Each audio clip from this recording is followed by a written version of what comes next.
And isn't it about time? Isn't it about time, I think, that we made some noise about this? We haven't been consulted. That's right. I could have sworn we still lived in a democracy, that this was a government by the people, for the people, and of the people. I don't remember signing anything that said Stephen Harper could sell my rights as a citizen, my rights as a worker. Do you? No! That's right. That's right.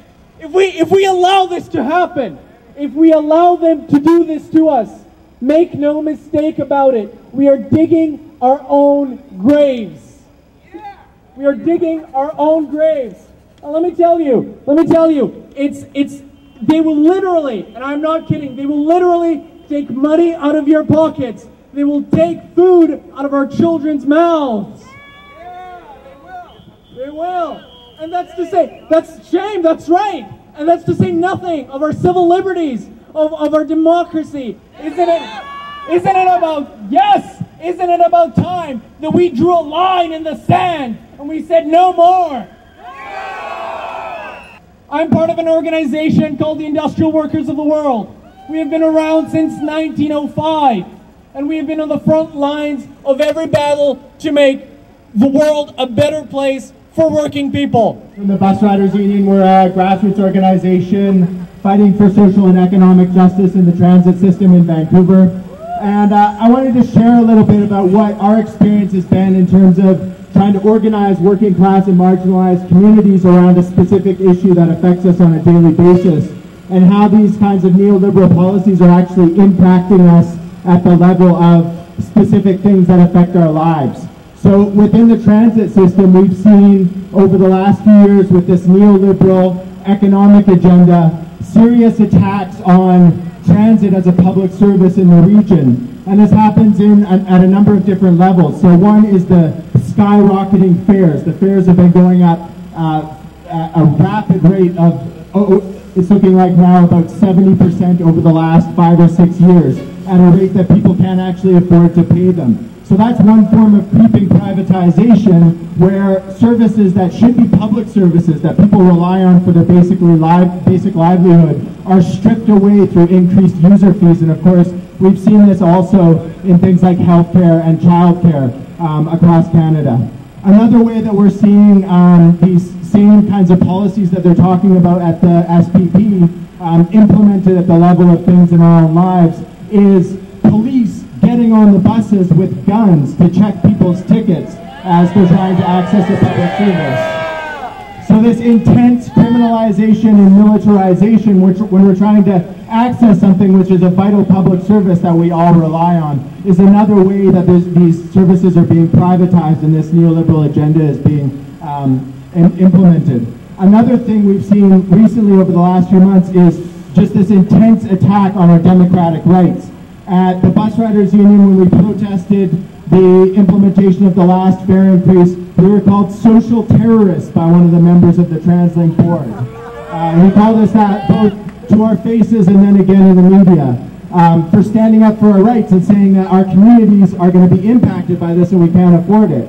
And then at the Greater Vancouver Regional District, we went again to speak out against the fare increase, and they actually broke their own bylaw to prevent us from speaking. So they have a bylaw that says if you sign up as a delegation, you get to speak before the board. They argued for 45 minutes about how they were going to stop us from making a delegation, and then prevented us from actually, once again, representing the communities that we organize with every day and talking about this fare increase and how it affects us. And then the last thing is what's happening with this money that is being taken out of poor people's pockets in the form of these increased fares. It's being poured into these privatization projects. So the classic example is the $2 billion Canada line, which is being built with the money directly out of poor bus riders' pockets, a privatized line where they've guaranteed SNC-Lavalin Corporation profits for 30 years to run that line. So that's how these policies are being directly implemented on the ground here, and obviously we need to expose and oppose the SPP today, and tomorrow we need to be back in our communities organizing and mobilizing and educating against these specific policies and getting organized to fight back on a daily basis against the policies that are affecting our communities. So I'd just like to invite everyone. We're having a rally and march against the bus fare increase on September 22nd. That's a Saturday at 1 o'clock. I'd like to invite everybody to join us for that. And I'd like to also just give the calls of the Bus Riders Union is part of an international organization called the International League of People's Struggles, which brings together mass organizations fighting against imperialist globalization around the world. And at the ILPS, I just want to share our calls.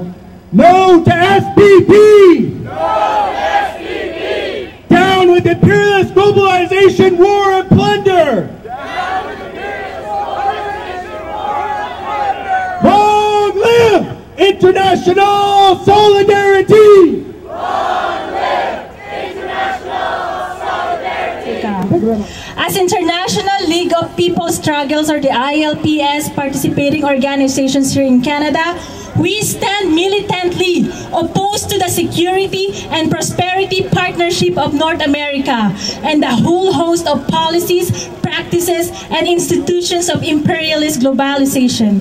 Imperialist globalization only strengthens the domination of the imperialist nations over oppressed nations and people and acts as a further barrier to peace, sovereignty, and genuine development.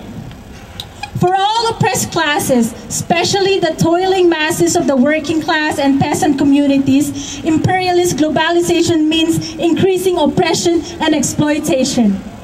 The Security and Prosperity Partnership of North America, or the SPP, being discussed today in Quebec by President Bush of the United States, Prime Minister Harper of Canada, and President Calderon of Mexico, will only heighten the exploitation and oppression of the working class people and peasants in all three countries. This partnership seeks to extend the neoliberal economic policies of liberalization, the regulation, and privatization, as well as put into place an aggressive security framework that will increase the criminalization of dissent and the repression of movements for social and economic justice. Indigenous people, their land, and their resources are particularly targeted in these discussions. In Canada, the grab for Indigenous people's land and resources through the colonial treaty process and outright police and military aggression is intensifying. A major objective of the SPP is to facilitate the exploitation of oil resources in Canada and Mexico to create super profits for the major oil companies, mostly based in the United States and Canada. These oil developments and their pipelines will only mean further destruction of indigenous lands and rights. Shame!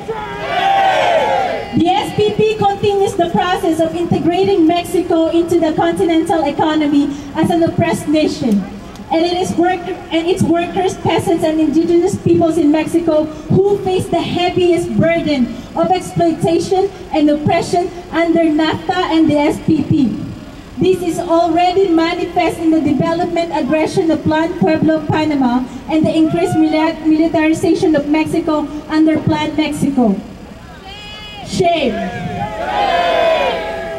In these plans, indigenous communities, and especially the armed movements for national liberation, are being targeted by the United States-backed Mexican military and police forces.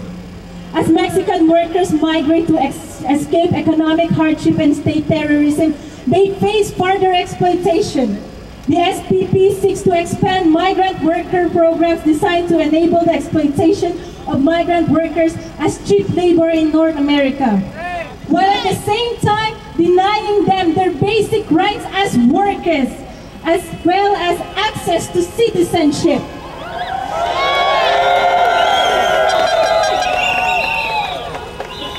In Canada, the policies of imperialist globalization are undermining public services and social programs that working class and marginalized communities rely on. Public services like healthcare, education, childcare, and transit are under attack with skyrocketing user fees and other forms of work and covered privatization. The SPP will only continue this process as well as intensify broad-based racist attacks on indigenous peoples and people of color and targeted attacks on organizations and movements fighting for economic and social justice, all under cover of the war on terrorism and homeland security. In the face of these intensified attacks, our people's struggles against imperialism must only be strengthened. Today, we expose and oppose the SPP. Tomorrow, we will continue the pressing task of organizing our communities in solidarity and struggle for national liberation, genuine democracy, and social and economic justice. No to SPP! No to SPP!